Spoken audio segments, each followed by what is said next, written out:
જીવ અને સાક્ષીના જાણપણાનું સ્વામિનારાયણ હરેએ સંવત 1877 આસોવદી અષ્ટમીને દિવસ દોઢ પોર દિવસ ચડતે શ્રીજી મહારાજ ગામ શ્રી કારિયાણી મધ્યે વસ્તા ખાચરના દરબારમાં ઉત્તરાદિ દ્વાર ઓરડાની ઓસરીએ વિરાજમાન હતા અને સર્વ શ્વેત વસ્ત્ર ધારણ કર્યા હતા અને પોતાના મુખારવિંદની આગળ પરમહંસ તથા દેશ દેશના હરિભક્તની સભા ભરાઈને બેઠી હતી। ત્યારે શ્રીજી મહારાજ બોલ્યા, જે માહો માહી પ્રશ્ન ઉત્તર કરો। ત્યારે ગોપાળાનંદ સ્વામીએ ભજનાનંદ સ્વામીને પૂછ્યું, જે આ દેહને વિશે જીવનું જાણપણું કેટલું છે અને સાક્ષીનું જાણપણું કેટલું છે? પછી ભજનાનંદ સ્વામીએ ઉત્તર કરવા માંડ્યો, પણ ઉત્તર થયો નહીં। ત્યારે શ્રીજી મહારાજ બોલ્યા, જે બુદ્ધિ છે તે આ દેહને વિશે નક્ષિકા પર્યંત વ્યાપીને રહી છે। તે બુદ્ધિ જે તે સર્વ ઇન્દ્રિયોની ક્રિયાને એક કાળાવચ્છિન્ન જાણે છે। તે બુદ્ધિને વિશે જીવ વ્યાપીને રહ્યો છે। તે જીવના જાણપણાને કહેવે કરીને બુદ્ધિનું જાણપણું કહેવાયું, અને તે જીવને વિશે સાક્ષી રહ્યા છે માટે સાક્ષીના જાણપણાને કહેવે કરીને જીવનું જાણપણું પણ કહેવાયું। ત્યારે શ્રીજી મહારાજને નિત્યાનંદ સ્વામીએ પૂછ્યું, જે હે મહારાજ, જે આ જીવને વિશે સાક્ષી રહ્યા છે તે સાક્ષી જે હોય તે તો મૂર્તિમાન હોય, અને જે મૂર્તિમાન હોય તે વ્યાપક કેમ હોય? ત્યારે શ્રીજી મહારાજ બોલ્યા, જે મૂર્તિમાન હોય તે પણ વ્યાપક હોય। જેમ અગ્નિદેવ છે તે પોતાના લોકને વિશે મૂર્તિમાન છે અને પોતાની શક્તિએ કરીને કાષ્ટને વિશે રહ્યો છે, તેમ ભગવાન પણ પોતાના અક્ષરધામને વિશે મૂર્તિમાન થકા પોતાની અંતર્યામી શક્તિએ કરીને જીવોને વિશે વ્યાપીને રહ્યા છે ને મૂર્તિમાનની પેઠે ક્રિયાને કરે છે, માટે એને પણ મૂર્તિમાન જાણવા ઇતિ વચનામૃતમ એ રીતે કાર્યાણી પ્રકરણનું 4થું વચનામૃત જે તે થયું। ભગવાન મળ્યા, સાધુ મળ્યા, તે હૈયામાં દુઃખ આવવા દેવું નહીં, ને પ્રારબ્ધનું આવે તો ભોગવી લેવું। સ્વામિનારાયણ હરે સ્વામીએ વાત કરી, જે ભગવાને જે નિર્મ્યું છે તે તેમ જ થાય છે। તે ભગવાને નિર્મ્યા પ્રમાણે કંચનને સ્ત્રીમાં સૌ વધુ તણાય છે, ને મનુષ્યને મૈથુનનો નિયમ નથી, ને પશુ પક્ષીને છે। એ આદિક અનેક કળ ચડાવી મૂકી છે, તે તેમ જ થાય છે। સ્વામિનારાયણ સ્વામીએ વાત કરી, છે ભગવાનનું સ્વરૂપ નિર્દોષ સમજવું ને મોટા મોટા એકાંતિક સાધુને પણ એમ સમજવા તે બરોબર કોઈ સાધન નથી।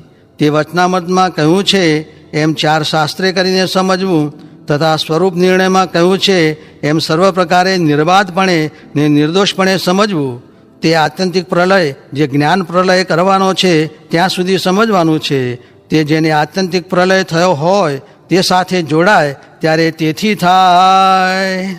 સ્વામિનારાયણ હરે સ્વામીએ વાત કરી, છે કુંભાર હાડલા ઘડે છે તેનું દ્રષ્ટાંત, હાડલા ઘડતા માયલી તરફ લાગને વાસ્તે ગોલીટો રાખી બારીથી ટપલો મારે છે, તેમ આપણે ગોલીટાની જગાએ મહિમા સમજવો ને ટપલાની જગાએ સાધન સમજવું। સ્વામિનારાયણ હરે સ્વામીએ વાત કરી, છે પોતાની વાત કરી, છે મને રૂપિયાના તથા કોરીના નામાની ખબર નથી, તથા પ્રથમ કડિયાને ઘી જોખી આપ્યું તે શેરને બદલે બશેર જોખી આપ્યું, તથા કોઠારને તાળું વાસ્યું તે સાંકળ દીધા વિના નકુચાને તાળું વાસ્યું।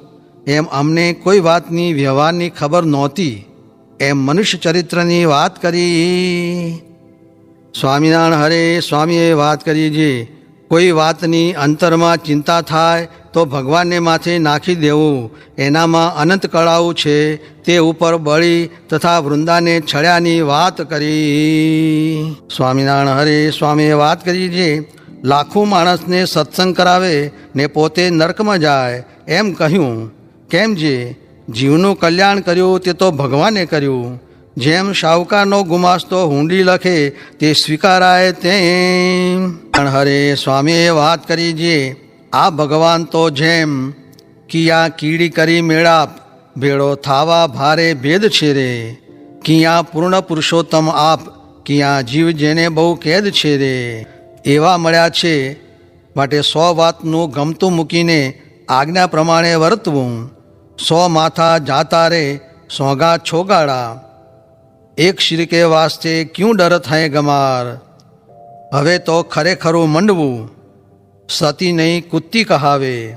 એ કીર્તન બોલીને કહે એમ પાછા પગ ભરે થાય, તે સારું સન્મુખ ના લેવા. સ્વામિનારાયણ હરે સ્વામીએ વાત કરી છે. એક જણે સ્વામીને પૂછ્યું છે, વચનામૃતમાં ક્યાંક આશરાનું બળ કહ્યું છે, ક્યાંક ધર્મનું, ક્યાંક વૈરાગ્યનું, ક્યાંક આત્મનિષ્ઠાનું, ને ક્યાંક પાછી તે આત્મનિષ્ઠા ઉડાડી નાખે છે.